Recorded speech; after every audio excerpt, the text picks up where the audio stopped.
Okay, in this series, I'm going over maintenance that's not in your manual when you have a car. And some of these items are pretty simple to do, and I just want to let people be aware of how easy it is to do some of these things. And if you don't do it, have somebody else do it. But this is episode 2, and it has to do with the engine. So here I showed the part for a Kia Soul 2016 that I got from the dealer, and I would only buy these parts from the dealer. This is the PCV Valve. Paid about $12 for the dealer for it, so don't go buying one that's slightly cheaper. You want to get the original part. When you get the part, you'll be able to shake it and you could hear it go clink, clink, clink. And that's a good part. When you pull the part out, sometimes it doesn't make any noise at all or it's really dull. And I'll show you a really dull one at the end of the video. And you really need to replace that. And the reason being is because of these issues that can come up. I'll show you on the screen right now. So these probably aren't all the issues you can have with a bad PCV valve, but they're the main ones I would think. You would have misfires, rough idle, you would use a lot of oil, poor performance, poor acceleration, sometimes smoke coming out of the black smoke, white smoke coming out of your muffler, trouble starting the engine, engine stalls, poor fuel economy, and the engine light may come on when it gets really bad. But you don't want to wait to the last minute to do this. I'm going to say that you should do this probably every 60,000 miles. I'm not sure when you should do it because there's nothing in the manual to tell you to do it. But a lot of cars now, they want to do the spark plugs around 60,000 miles.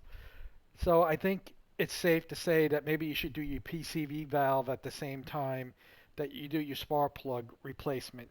Now, some cars want 100,000 miles. I don't think you should wait that long. If your car says 100,000 miles, maybe do this every 50,000 miles or 60,000 even still. But you'll see a performance difference when you do this if your car has never had it done. And I'm going to show you basically how I installed mine. The PCV valve is very easy to get to on multiple cars. On the Kia Soul, everything is really easy to get to on a Kia Soul, which is a great car to work on when you're trying to work on a car. You basically pull off this vanity cover that most cars have on this one anyway. And I'll show you right now where the PCV valve is. It's right here.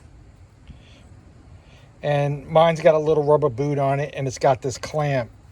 And all you got to do is use your pliers, pull that clamp back and then pull off the hose, pull off the boot, and then there's a 9/16 PCV valve nut that you basically loosen up. I had this on video, but I lost the video, so I can't show you. But basically, it's almost the same thing on every other car. I know on the Accords, some of them have it in the back of the engine, and some of them have it in the front of the engine. The back ones are the newer ones. It's a slightly different process, but you have to look up what your car requires. But it's really simple to take this off. Now the PCV valve cost about $12 at the dealer. I would not buy it anywhere else but at a dealer. You're going to probably need your VIN number and order it directly from the dealer. Don't get like a knockoff version. It's not worth it.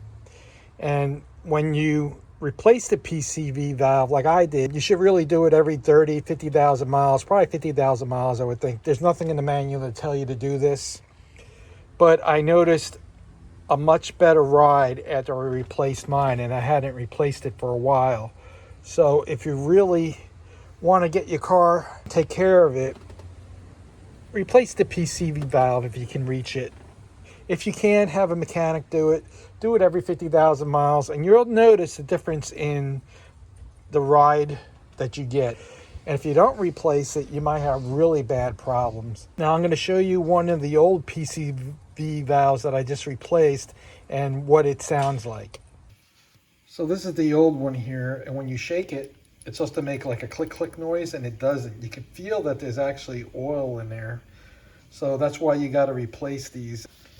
And the car runs significantly better when you replace this.